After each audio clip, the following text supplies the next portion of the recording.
Hello, all there. A very good evening to you and a warm welcome to News 360. This is our major news bulletin for the day. My name is Park Kwesi. I am Portia Gabo. Coming up tonight.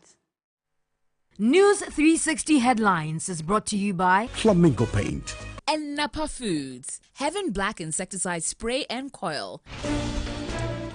Finance Minister Ken Ofori-Atta is hopeful government will conclude negotiations with external creditors before the IMF's first review in September. Also tonight, non-functioning traffic lights pose safety risk to motorists and pedestrians.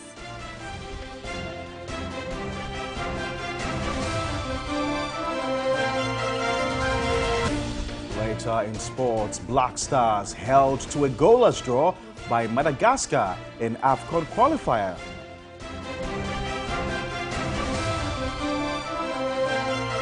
On the international front, Malians vote in referendum aimed at paving the way to elections and a return to civilian rule.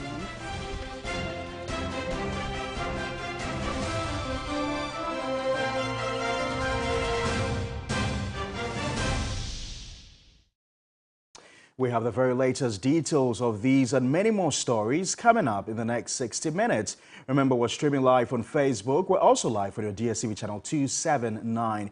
You can join us with your views, comments, and suggestions on any of our top stories this hour. Feel free to visit any of our social media pages on Facebook and on Twitter. The news now in detail. And non-functioning traffic lights at various intersections in the Greater Accra region pose grave danger to motorists and pedestrians. Christian Yale reports on how this phenomenon is increasing the risk of road traffic crashes, creating traffic jams and endangering the lives of people.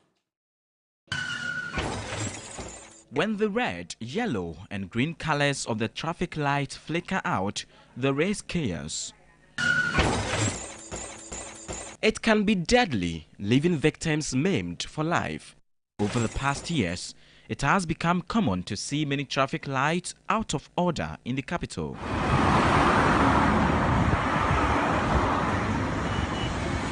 It is 5:45 a.m. at the UPSA junction of the Medina Accra Road. Here, pedestrians cross the road at their own peril.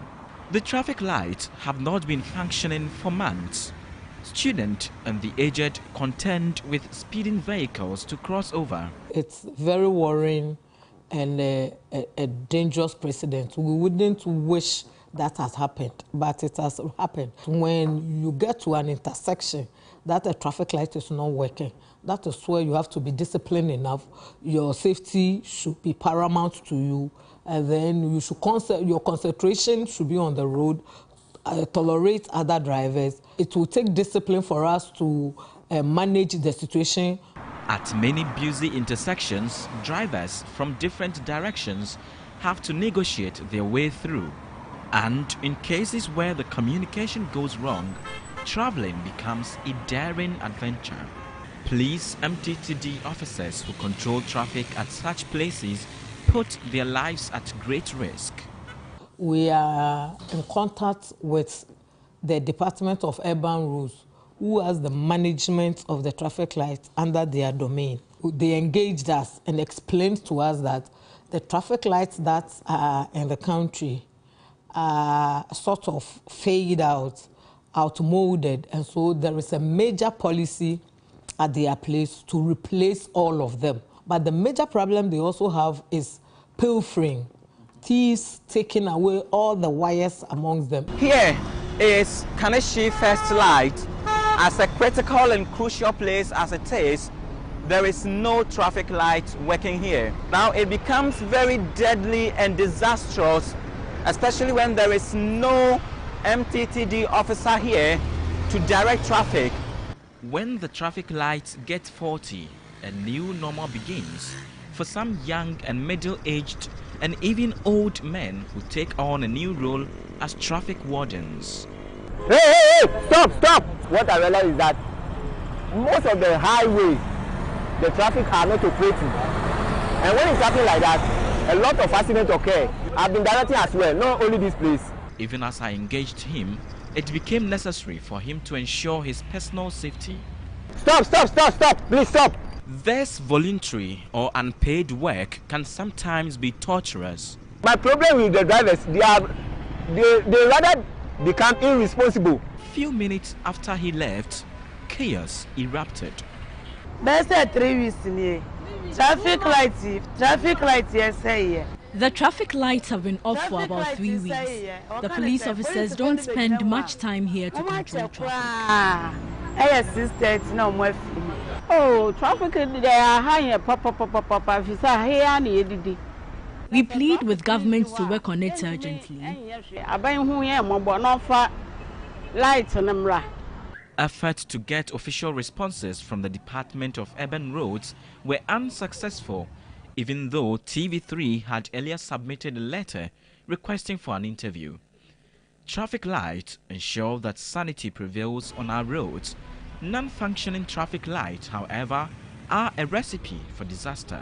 Effort must be made to ensure that non-functioning traffic lights are fixed immediately to prevent road crashes. Christian Yale, TV3 News, Accra. In more news tonight, Vice President Dr. Bawumia has hit the campaign ground running after filing of his nomination forms last Friday. Right after filing his nomination form with a mammoth crowd accompanying him, the Vice President did not take things for granted. He moved straight into action by starting a tour of the Greater Accra region later in the day with visits to Nima in Ayawaso East and La in the La Dadekotopon constituencies. The Vice President today continues the tour of the Greater Accra region to delegate ahead of the party's primaries.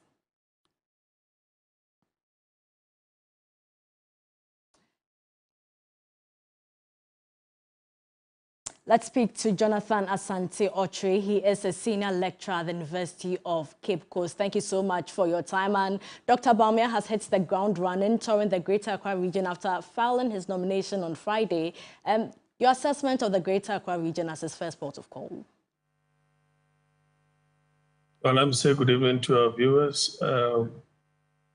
Well, I do not know the itinerary of Dr. Bawumia, but if he decided to start with Greater Accra, of course, probably there might be some philosophical underpinnings behind that. Of course, the NPP did not perform creditably when it came to Greater Accra as far as 2020 elections is concerned. So if he has decided to start from Greater Accra, probably there might have been a very good reason. But if you ask me, I think that he ought to have started from probably Ashanti region, as it were, or even Eastern region, because these are the two main regions that have, as it were, supported the NPP through thick and thin. So if he has started from Greater Accra, I do not really know the philosophy behind that. Some top NPP gurus are rallying and campaigning for an Alan Bawumia ticket. From where you are as a senior political science lecturer, will this work?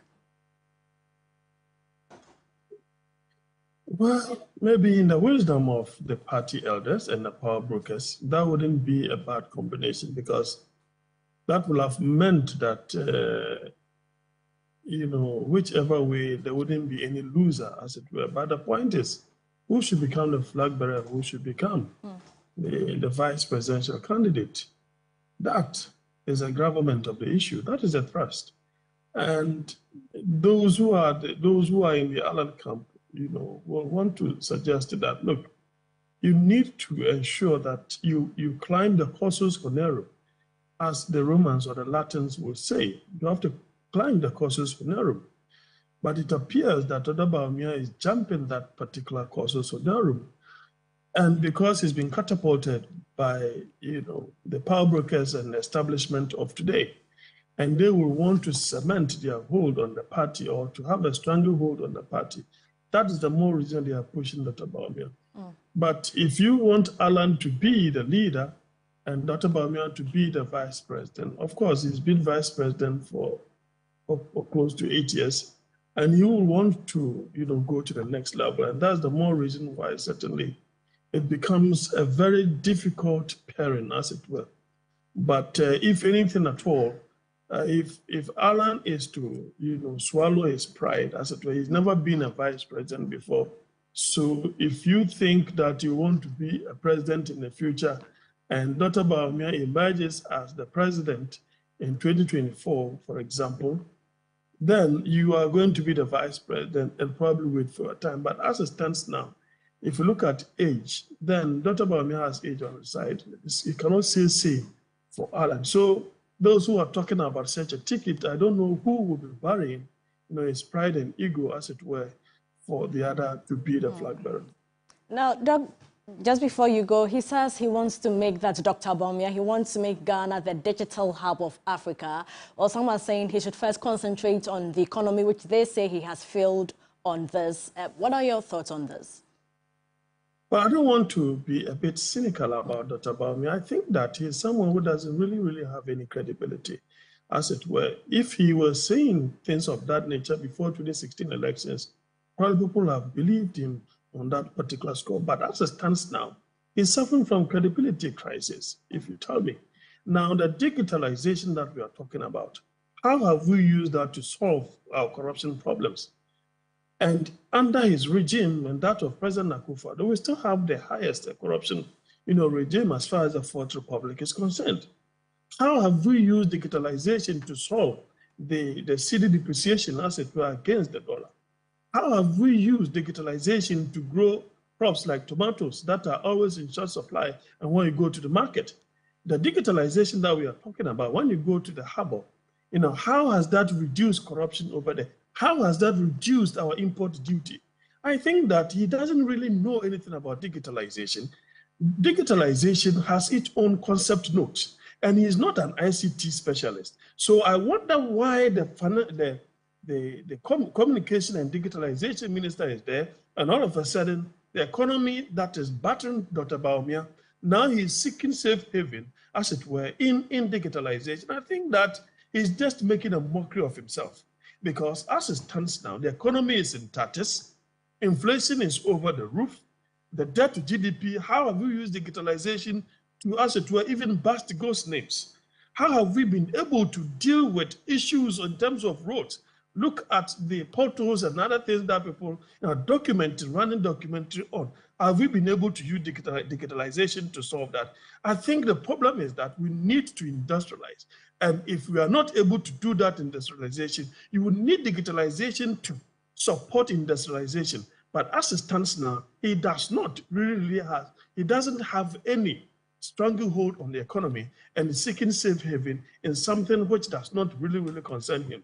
Even when Vodafone or MTN does their own thing in terms of digitalization to improve the way and manner customers and their clients, do businesses with them, the credit is given to Dr. Bawumia. Since when did that become, a kind of refrain or a norm in our daily politics? And I think that he should rather concentrate on something new and then see how best he can salvage his economic career or his presidential career that has found itself in a doldrum. Thank you so much for your time. And Jonathan Asante-Okyere is a senior lecturer at the University of Cape Coast. A reminder, you're still watching News 360. This is our major news bulletin for the day. If you have any questions or comments about any of our stories tonight, feel free to keep them coming in on Facebook and on Twitter. Now, drug addicts are always looking for alternatives. The latest, which is gradually spreading silently, is a sniffing of glue, especially among the youth. In TV3's latest documentary, High on Glue, which airs on Wednesday, June 21, my colleague Godwin Asediba meets the addicts who are hooked on the inhalation of harmful substances.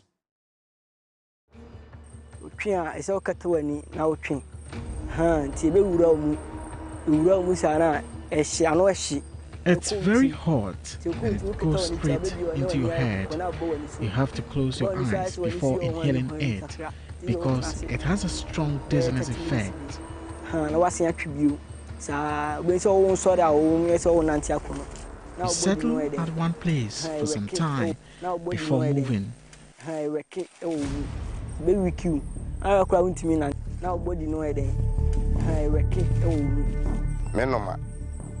Me feel happy. Papa Whisker. I enjoyed the euphoria it comes with. My dad was well to do. But he abandoned me when I was in school. Feel happy. It made me sad and led me to joining bad friends.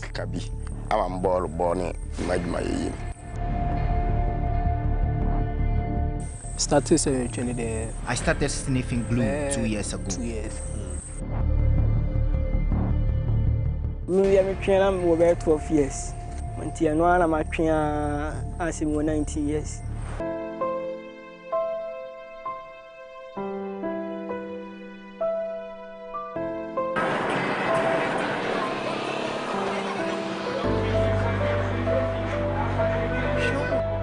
It's early morning, a few blocks away.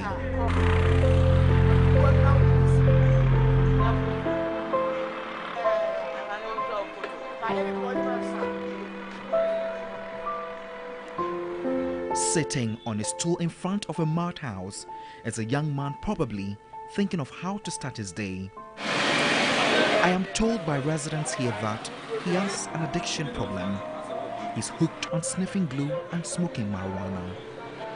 It takes some time convincing him to open up to me for an interview. But Destiny, also not his real name, denies me the opportunity to do so. The only information I scraped through to get is that he's 22 years old and jobless. I spent some time around the area searching for more people addicted to sniffing glue. After some minutes, I spot a familiar face. It's Destiny with a friend heading towards a shop. My curiosity and investigative skills set in. I wanted to know what the purchase from the shop. My suspicions were confirmed. It was glue. I decided to track them.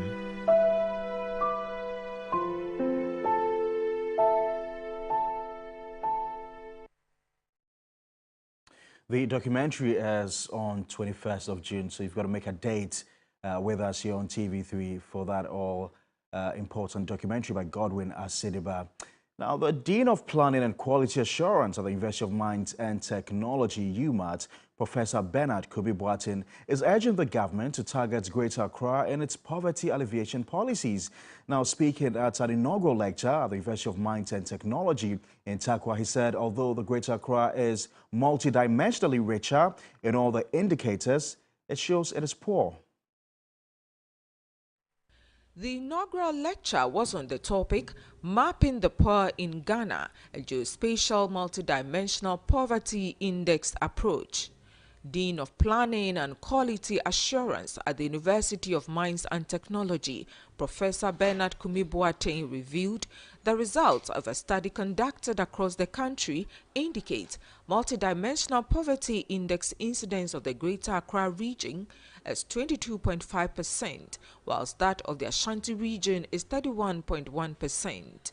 These, according to him, are significantly lower than that of the remaining regions in Ghana, suggesting that the Greater Accra and Ashanti regions are the least poor. He added, however, that though the poverty incidence of the Northern and Volta regions remain higher than those of the other regions, all the indicators show that Greater Accra is overcrowded and deprived, and called on the central government to target the Greater Accra area with poverty alleviation policies. Virtually the whole country is living in poverty, with the exception of Ashanti region and then Greater Accra. But with even these two regions, it is only in the capital that you see massive issues there. But when it comes to the northern region, you will see that almost all the indicators, they are poor. We saw that in the maps, so that we approach it from a geospatial point of view and not the test just talking about the values, assigning a central value to the whole region. But then when you look at Greater Accra, as we saw, even though it is multidimensionally a bit higher in terms of its richness, but when it comes to the indicators, drinking water is a major problem.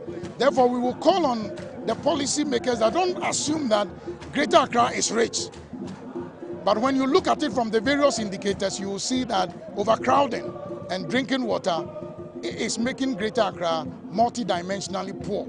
So central government, in targeting poverty alleviation policies, should target Greater Accra for only drinking water and overcrowding. Professor Kumi Boateng throws more light on the multidimensional approach. The multidimensional approach simply means that don't elevate only income as a single source to determine who a poor person is. Look at education, look at health, look at the living standard conditions of the people, and put all of them into a basket and analyze them. Present at the function was the university community and other stakeholders. The Ghana Navy has taken delivery of 2 new high-speed boundary vessels from the United States of America to help increase maritime security in its territorial waters.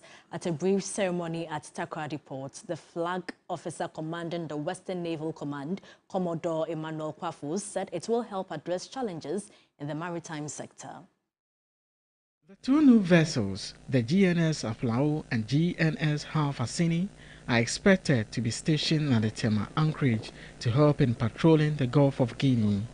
This forms part of government's vision towards modernizing the fleet of the Ghana Navy to patrol Ghana's maritime waters. Receiving the vessels at a brief ceremony held at the Tema port, the flag officer commanding the Western Naval Command, Commodore Emmanuel Kwafu, thanked the U.S. government for the gesture, which he believes will go a long way to help address challenges confronting the maritime sector. We're going to help protect fish, we're going to fight pirates, drugs law enforcement, smuggling, fuel smuggling. We're going to fight fuel smuggling. We're going to protect the environment, make sure there's no environmental protection. Also, if the fishermen go to sea and anyone gets safety of life at sea, they are in distress or something, we will go searching for them with these vessels. So they're going to help us. The U.S. Naval Defense Attached Commander Carlton McLean, handing over the vessels, commended Ghana for its significant role in safeguarding the Gulf of Guinea and hoped the gesture will further complement the effort. These vessels for the strengthening of the Ghana regional maritime defense. Ghana is most important, and especially important in regional security for the Gulf of Guinea and for West Africa. Reminder, you're still watching News 360. We're going to go for a short break. When we return, we've got more stories.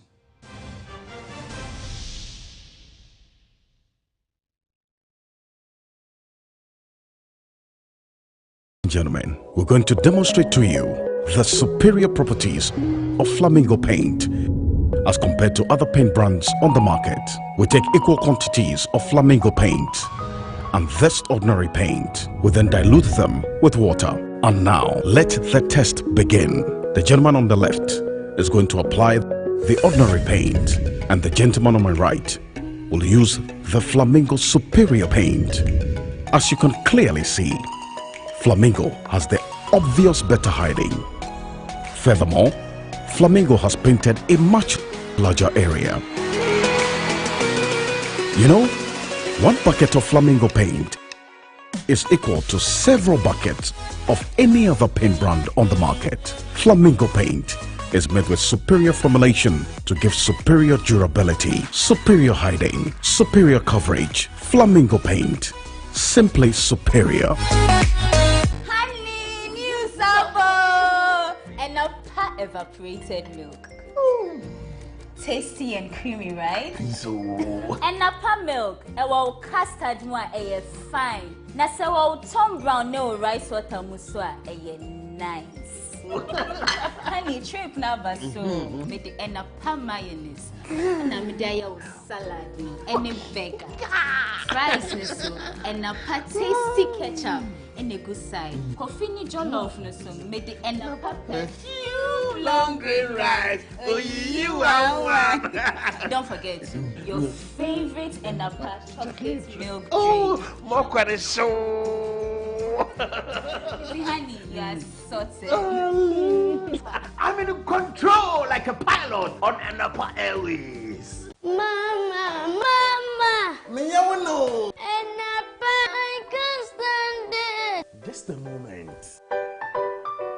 And now power, huh? Yeah! ɔyɛ jack mackerel no wo mo enti oji twena kɛse dɛ ɛyɛ yo kontomre wodɔkoni tomato sauce wo ho no yɛ bebre ɛna pa sardine for box wo salad yɛ ɛyɛ wo stew ana jollof na betre mwa dajo no mu daw ɔto dan ɛna pa wo fia ɔmɛti ba ne yɛ dewa Joanna soy sauce. Check for you, sir. Oh, my tasty. And a baked beans for the breakfast. Let's all salad in the man. Oh, she and a tuna. We can puffle. Let's all salad in the man. Oh, taste good. And a pan on dairy creamer. 4 box we so can see oats, na cremitino. Yawa and a spaghetti. Talia papabi. Mansunin sijadu re. Nafa and a spaghetti no gum. Wo and a pataliano I ready for watching on you with stew. So ya napa no so kodia. Inkrati FDA appendo.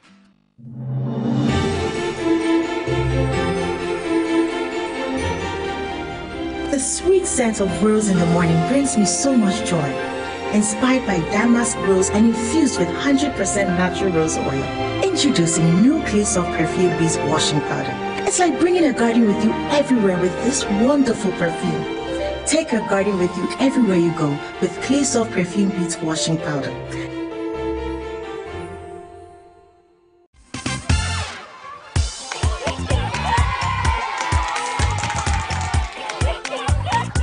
For break times,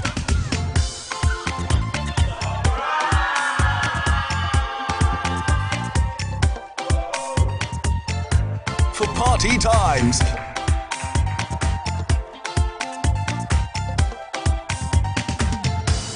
for snack times. Anytime is a good time with Munchie Anytime Crackers.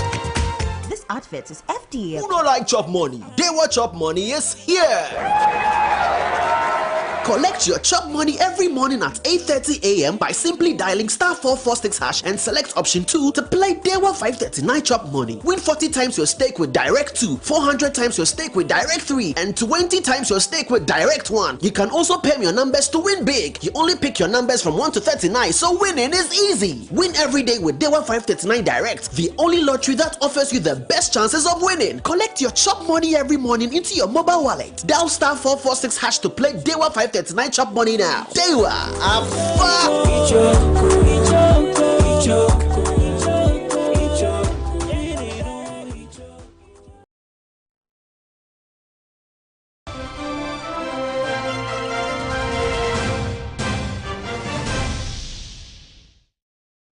Right, welcome back to News 360. This is our major news bulletin for the day. We're streaming live on Facebook. We're also live on your DSTV channel 279.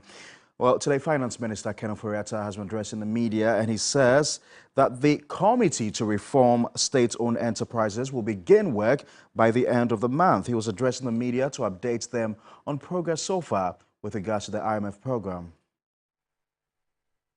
SOEs is a very vexing issue. It's very difficult because if you look at the analysis, anytime we have a joint venture, Ghana versus Nestle or whatever, you can see profitability, same Ghanaians managing. So the question becomes, what kind of attitude is it that these intelligent CEOs somehow cannot focus on making money and profits for the country? And that the governance issues need to be assessed.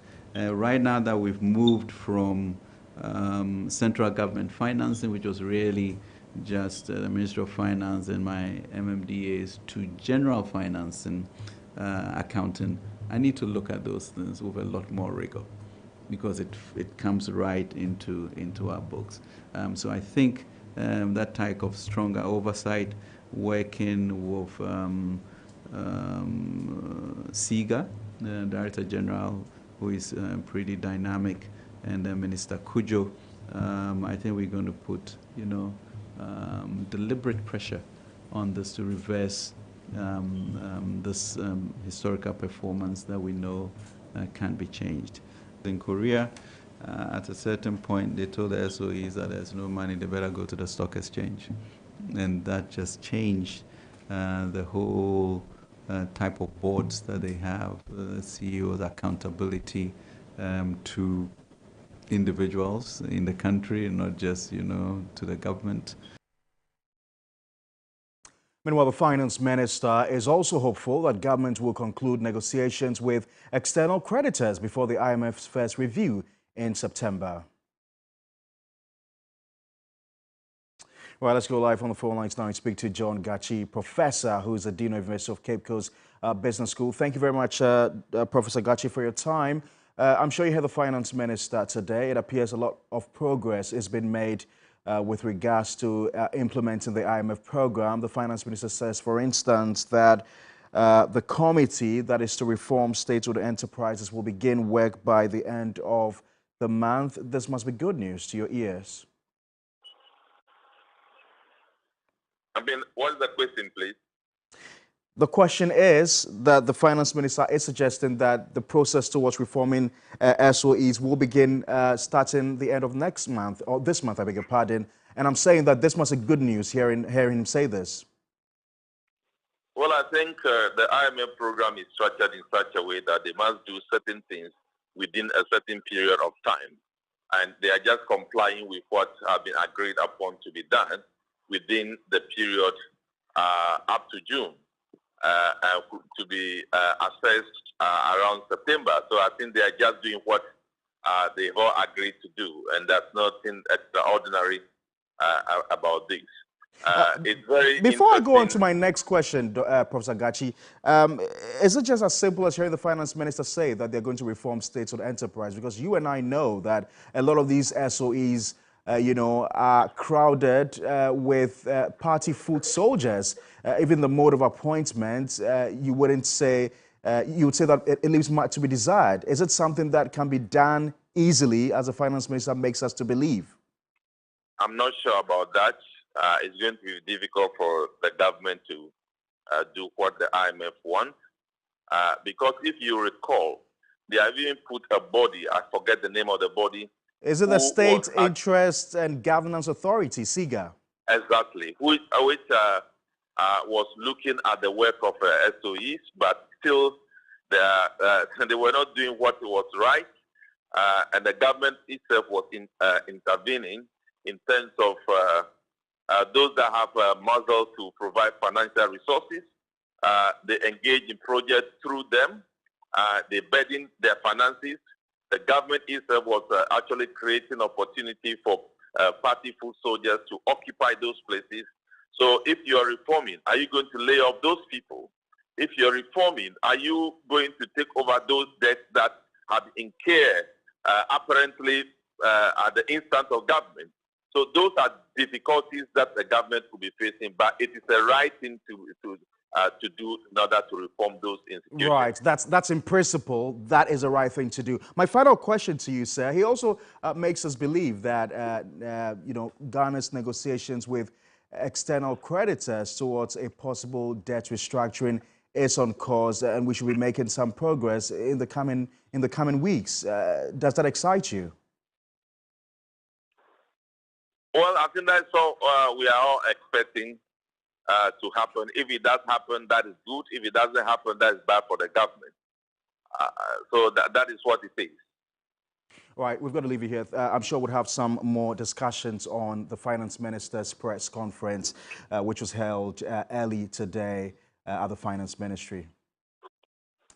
A private legal practitioner, Kwesi Bafuntiful, says all IMF agreements are supposed to be subjected to prior parliamentary approval before they are executed per Article 181 of the 1992 Constitution of Ghana.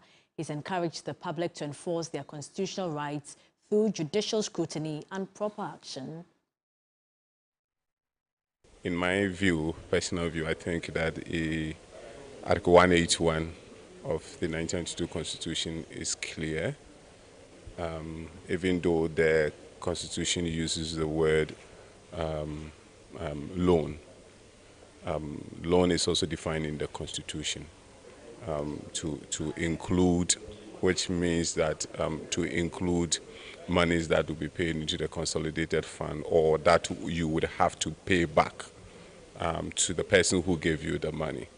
And so in my humble view, it does not necessarily have to be only, if you like, commercial loans, but it will include any loan that you would have to, any money that you would have to pay back or you would have to return eventually. And in my view, that money that you would have to pay back to the IMF would have to come from public funds, and that will require that, in my view, it should go with parliamentary approval.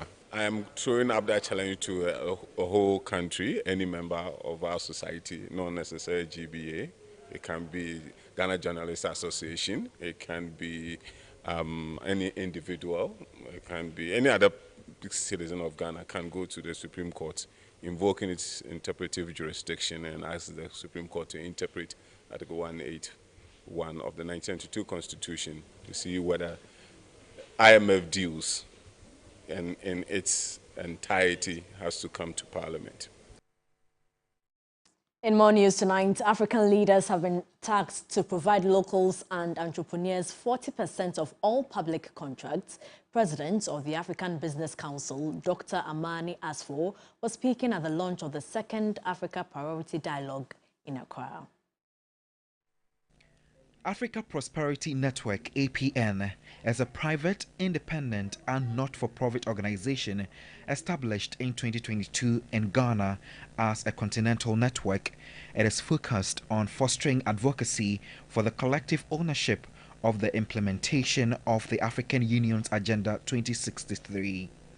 It is also to enhance private sector participation in the implementation of the African Continental Free Trade Area, AfTA. The objective of AfTA is to significantly boost inter-Africa trade, particularly trade in value-added production and trade across all sectors of Africa's economy. We need the governments to understand that we need incentives for the private sector to invest, to see how we have preferential treatment for our African private sector. It is not at all now acceptable that we have all the contractors on the continent, we have all the products on the continent, but we are not favoring our African private sector.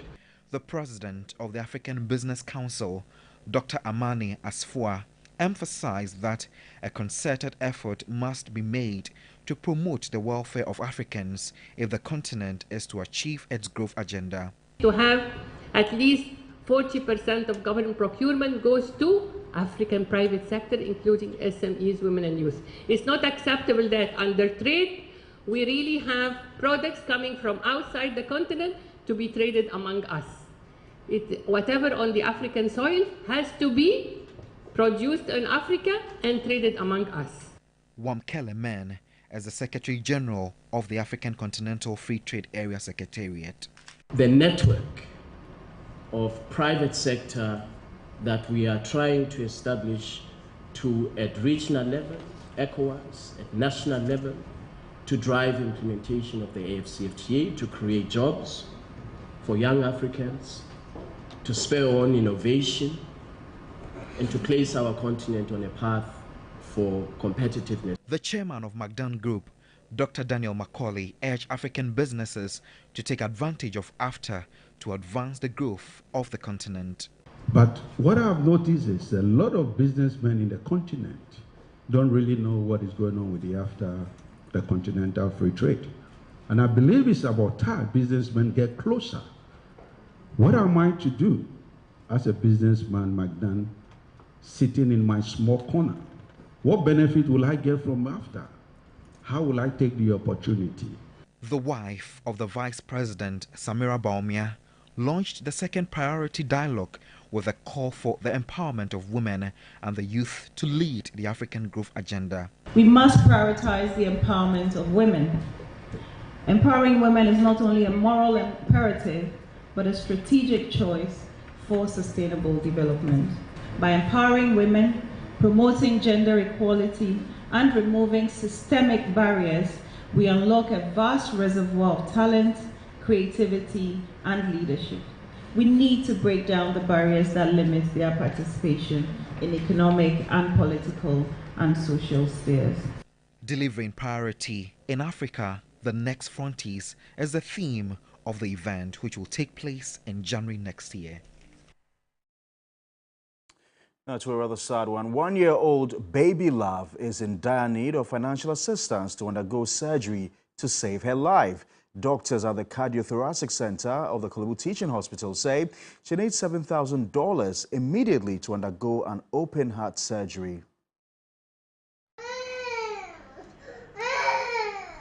Baby Love's mother became concerned when her daughter's constant cough and fever would not go away. Clinical examination and investigations by doctors at the National Cardiothoracic Center of the Korle Bu Teaching Hospital revealed a hole in heart condition. The breathing was also not good, and you could hear her do something like she's kind of tired when she's breathing sometimes. So I took her to the hospital. They realized there was a hole in the heart. Baby Love needs the CD equivalent of $7,000 to undergo an open heart surgery to correct the defects, an amount her parents cannot afford. We are told that until we do an open heart surgery before she could be fine. It has really affected her weight and her breathing, and sometimes the way she pants also. So we need $7,000 and honestly we can't afford, so we are appealing for help. To support Baby Love, kindly send your donations to 3 Foundation's memo number 059 74 33 110, reference Hole in Hearts, merchant ID 120494, or to the Zenith Bank Tudu branch, account name 3 Foundation, account number 6010603927. You can also donate personally here at TV3. Let's help save Baby Love's life. No amount is too small. Indeed, no amount is too small. Let's help save Baby Love's life. You're still watching News 360 live from the News Hub here at Adisawe in Kanda. We have the latest and sports news coming up shortly. Don't go away.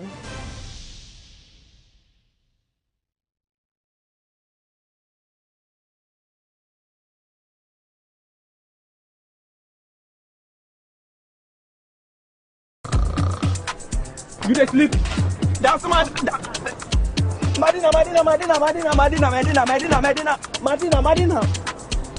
Sentuntum say wuna ma deju me ma wonsa.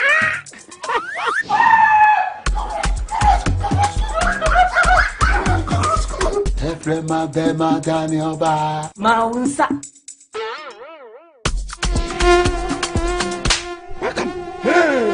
Sentuntum ma muda ma wonsa. That shall not slap. Having black mosquito quail.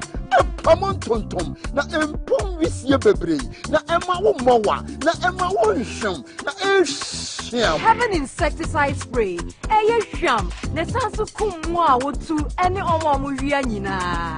Now having naphthalene balls and having perfumed insect repellent no ekumwa warrior na senja hwa wechiri. Having black mosquito quail empom wisie bebre and say wo hene so ehwam kama kweno emubu na jumo size no bojuma don't shit to me no. And a heaven spray having naphthalene balls ni perfumed insect repellent no ekumwa omutu na wa wonam from na senja hwa wechi. Heaven dear bakope. Heaven dear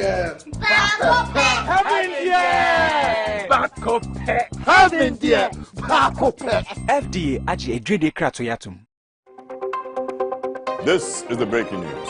About 2,500 people 2,500 people have been. We'll be right back after a commercial break.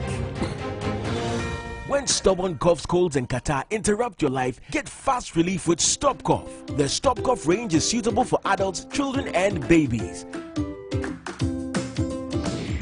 In today's breaking news, Alex is back and there is a stop cough for every cough and for everyone. there surely is. Ask your pharmacist about the right stop cough for you. The stop cough range is manufactured and distributed by NS Chemist Limited. This advertisement has been vetted and approved by the FD. Are you tired of struggling with bad financial situations? At Quick Credit, we understand the difficulties that come with transitioning to a better one. That's why we're here to simplify the process for you. With loan facilities from 1,500 cedis upwards, all you have to do is call and we will take care of the rest. All you need is your national ID. No savings, no collateral, no susu, no deposits, and no account opening required. Quick Credit has you covered. Whether you're expanding a business, starting a new one, facing an emergency like school fees or funeral expenses, or even just in need of a salary loan. What are you waiting for? Call Quick Credit today. 0302 200 390 or 059 692 0833. We do not give loans via the internet. Quick Credit is regulated and licensed by the Bank of Ghana. Terms and conditions apply. Quick Credit. Lending made simple.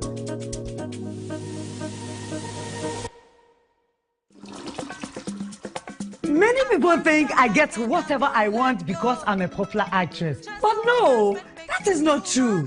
Me Alcasano, Adebia mi yebiano, me shishimpe papano. And when I find it, I stick to it. My shishimenya Bell Pack tissues. Bell Pack ewe tea roll. Bell Pack tea roll. Soft, but not weak. Strong, but not hard. It is smooth. Me yusua, me hotome. It's just perfect. Same as the kitchen towel. What about what? What me the papaye? What me soaki? Echimu esa pepa. One Bell Pack kitchen towel lasts longer and saves you money. It's time you switch to Bell Pack today. Say your pocket tissue, table napkin, tea roll, and a kitchen towel. Bell Pack is simply the best. It's just perfect. Nothing feels so good like Bell Pack.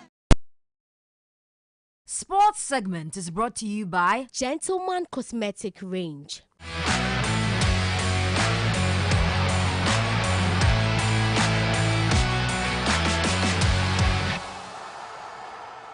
It's time for sports here on News 360. I am Aniela Alote. We begin on the continental front with the Africa Cup of Nations qualifiers in Group E. It was a goalless draw between the Black Stars and Madagascar.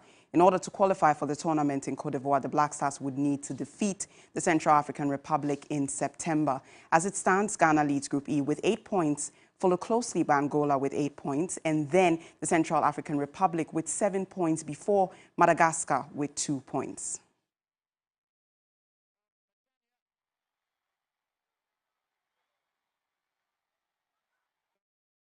Following the draw in Madagascar, head coach of the Black Stars, Chris Hughton, has expressed disappointment with the team's performance. Here's what he had to say.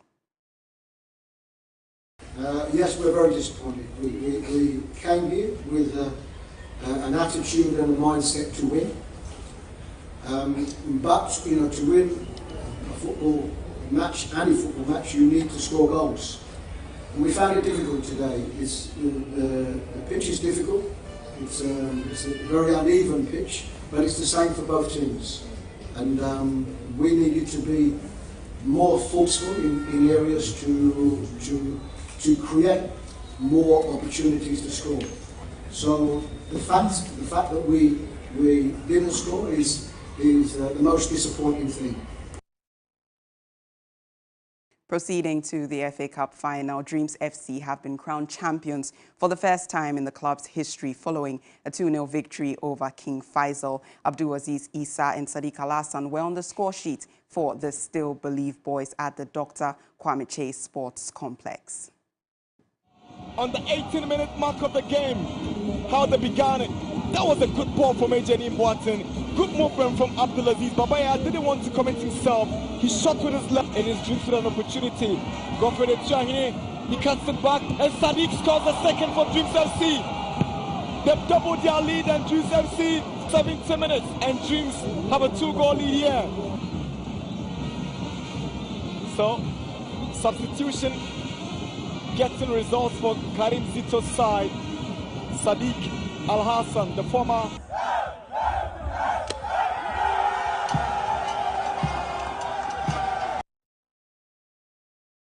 Heading over to boxing, the third edition of the Besisaka Box Camp has been launched at the Osu Presbyterian Hall in Accra. The project, which centers on the youth, is aimed at transforming the community through boxing and education. This year's camp will feature over 70 students and will be held at Jamestown for 10 weeks. During the camp, students will be handed the opportunity to learn the act of boxing, camera works, Lego, information and technology, and others. 17 young boxers are enrolled under the Besisaka Scholarship to enable them develop to great future leaders. Founder and CEO James C. Norty was elated and emphasized on how different the camp will be. In the model that we've put into place, it's really pushing the kids and their families and also the schools actually to help the kids really learn. Ghana's boxing coach Ofosu Asare praised Besisaka and says their initiative will help change the uneducated narrative about Ghanaian boxers. Before getting into boxing, you must maybe when you are not seeing things well, like you are drop out from school and before you get into sport. But what Besisaka is doing now is changing this, yes. And I believe that there will be a time that our sportsmen and women will be able to take positions at the world bodies, because that is what we are lacking behind. So it's a big change. Boxers cannot read contract. Boxers put themselves into contracts, and at the end it affects entire life. Executive Director at Kamada, Mr. Teiko Tego, has urged all young boxers to take advantage of this initiative to become the best. So young ones, encourage yourselves, motivate yourselves, do your best to get the best you can get out of boxing. As for the space, you have the space. Fortunately, you have the scholarship.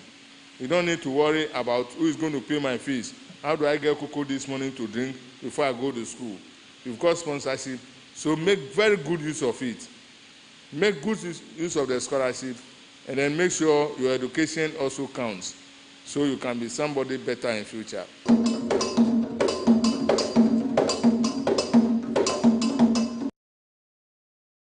That will be all for sports here on News 360. I am Aniela Alute. Up next is entertainment news. Happy Father's Day. Entertainment news segment is brought to you by Awake Purified Drinking Water, GTP Still Timeless, and powered by 3 Entertainment.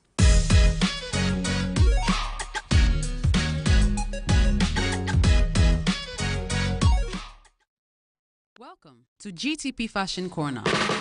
And in tonight's fashion tip, did you know that 100% cotton fabrics have good color retention abilities? They are durable, soft, and easy to handle.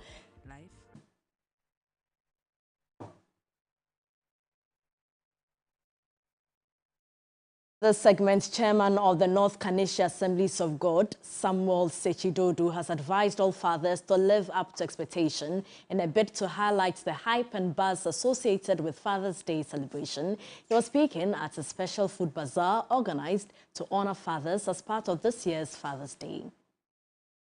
Daddies, them say we don't know how to marry, we just they worry. Daddies, them say all we do is to run away from the babies. Fathers contribute greatly to enhancing their homes and communities for development. It was a memorable and special event as fathers drawn from over 13 assemblies in the Kaneshie district and other groupings exhibited their culinary skills. Dubbed the Food Bazaar Finger-Licking Moments, the event, which was to honor fathers, also served more than 1,500 street children and the less privileged. Happy Father's Day to every man when they fight for their responsibility.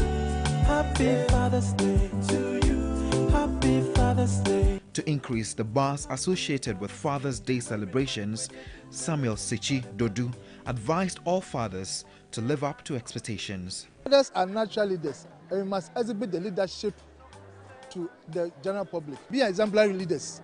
You see, you must always lead by example. The moment you lead your life very well, you see your children following the same trade. And God said we should also love our wives and love our children. So we must show that love. We must be responsible. I believe most of the time, irresponsibility is what has caused some of these things.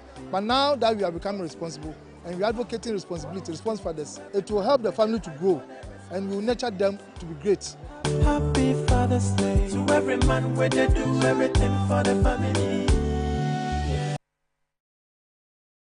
Elsewhere in entertainment, BB and Seti's time in Perfect Match Extra came to an end to the shock and dismay of fellow housemates after they were announced as the latest couple to leave the house on Saturday night's eviction show.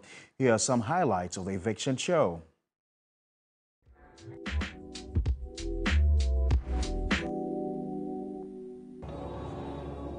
Leaving the house tonight. The Perfect Match Extra house tonight. Your vote spoke. We're going to say goodbye to Seti and BB, which means Grace and Babelino, you are safe. You have another round in the house. Seti and BB, you may proceed back to the house. Your run on Perfect Match Extra is over. It's been great having you. Yes, indeed. Let's have both gentlemen join me right here on the stage. Flash and Ohineba, let's see you make some noise.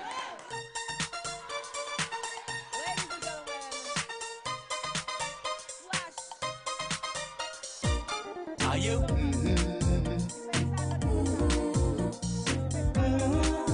Share with me, which of the ladies are you eyeing? I won't say, I can't say for now. Hey, which of the ladies you have your eye on? You want to play a secret game, but no, it doesn't happen here. Share with us. Okay, I will say Grace. Yeah.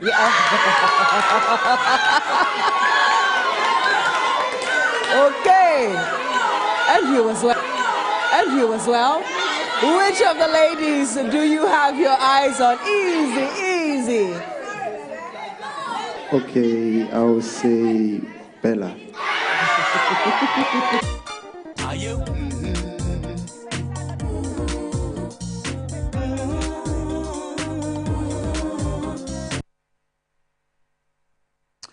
Time now for the latest in international news. Malians have voted in a referendum on changing the constitution that the military rulers and regional powers have said will pave the way to elections and a return to civilian rule. Presidential elections are scheduled for February 2024. Some of the changes in the committee-drafted constitution are contentious, with proponents saying they would strengthen fragile political institutions and opponents saying they would give too much power to the president. The military government, which seized power in coups in 2020 and 2021, promised to hold the plebiscite as part of a transition to democracy under pressure from the economic community of West African states. Pakistan authorities have arrested 10 alleged human traffickers after it emerged that many of the dozens of migrants and refugees who drowned off the coast of Greece were from the South Asian country, currently in the midst of an unprecedented economic and political crisis. Prime Minister Shehbaz Sharif also ordered an immediate crackdown on agents engaged in people smuggling, saying they would be severely punished. In a joint statement, the International Organization for Migration and UN Refugee Agency said between 400 and 750 people in total were believed to be aboard the ferry. Indian Prime Minister Narendra Modi has written to the leaders of the G20 nations proposing the African Union be given full permanent membership of the diplomatic group at its upcoming summit in India. Modi's proposal to grant the African Union full membership in the G20 demonstrates India's commitment to strengthening Africa's representation and partnership in shaping global affairs. The G20 is an intergovernmental forum of the world's major developed and developing economies. The members represent about 85% of global GDP, over 75% of global trade, and about 2/3 of the world population.